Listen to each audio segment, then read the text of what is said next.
In the 1930s, Japan's democracy didn't just stumble, it completely fell apart, steering the nation headfirst into militarism and a war that would change the world. But this wasn't some simple story about a country hungry for conquest. No, the real story, the one we're going to get into today, is about how a nation can be consumed not by an enemy at its gates, but by its own chaos from within. So that brings us to the central question we're tackling.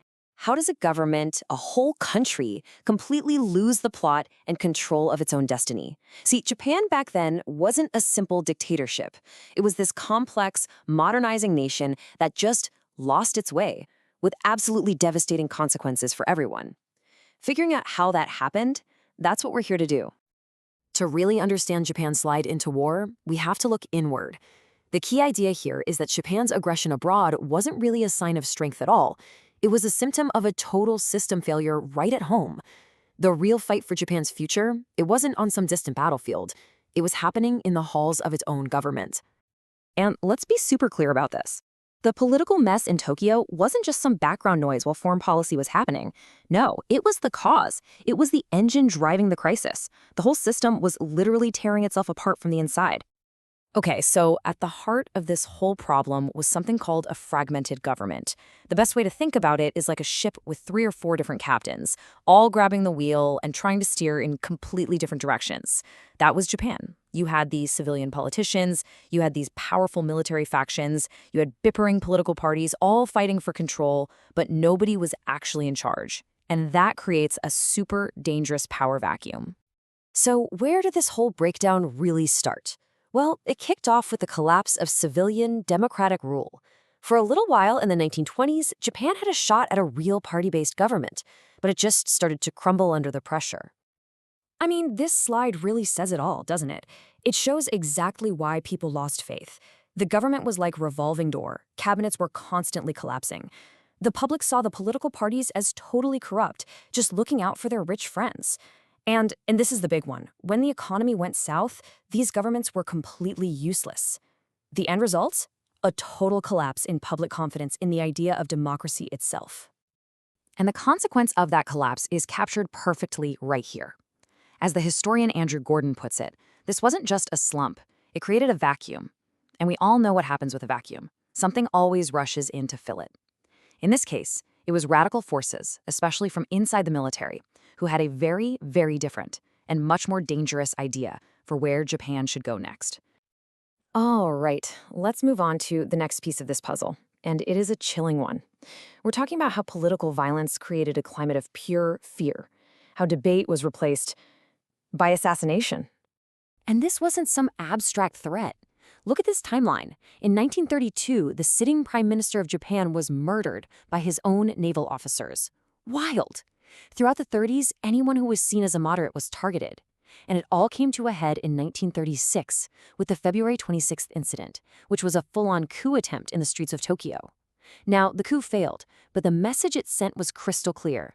Get in the military's way, and you could be next. The effect was just profound. As historian Richard Smethurst explains, all this violence narrowed the range of acceptable policy. So what does that actually mean? It means politicians got so scared that they wouldn't dare argue for peace, or for diplomacy, or for trying to control the army. Speaking up for moderation could literally get you killed. So, with the civilian government weak and any opposition basically silenced by fear, this really cynical new logic started to take over. You know, if you can't solve your problems at home, create a new problem abroad. Foreign expansion became this twisted kind of solution to distract everyone from the division at home. And the military could do all of this because of a fatal flaw baked right into Japan's constitution. The military was not fully under civilian control. The Army and Navy ministers answered to the emperor, not to the elected government. This meant they could literally destroy a cabinet just by having their minister quit. It gave them a veto over all of Japanese politics. So here's how that logic played out step by step. First, your country is a mess, right? It's divided and in crisis. So what do? You propose a big, grand mission abroad, expansion, to get everyone on the same page. You point to an external enemy to rally the nation. And by doing that, you distract everyone from the corruption and the failures happening right under their noses. It was, as historian Louise Young has argued, a domestic political strategy more than anything else. The inevitable result of all this internal chaos was, well, a disaster for Japan's place in the world. With no one really driving the ship, the nation went completely off the rails on the international stage. And the consequences just piled up so fast. The conflict in China just kept escalating, completely uncontrolled, because different army factions were just doing their own thing. Diplomacy with the West completely fell apart, which led to Japan quitting the League of Nations. Pretty soon, the US and Britain stopped seeing Japan as a partner and started seeing it as this dangerously unpredictable country that couldn't even control its own army. Now, of course, with any history this complex, experts are gonna debate it. So the question for historians is this: was the domestic collapse the actual root cause of Japan's aggression? Or was it more of an accelerant, something that just made a really bad situation a whole lot worse? And there are basically two main views on this. On one side, you have historians like Andrew Gordon who argue that, yes, this internal collapse was the primary cause. Without it, Japan's foreign policy could have looked totally different. The other view, from people like Akira Irie, is that the chaos at home was the accelerant. It took all these existing pressures for expansion and just poured gasoline on the fire, making any kind of peaceful diplomatic solution impossible. So, let's wrap this up. What are the big things to remember? Number one, the chaos at home completely destroyed any real civilian control over foreign policy. Number two, a terrifying climate of violence silenced anyone arguing for peace. Number three, foreign adventures were basically used as a tool to distract from the mess at home.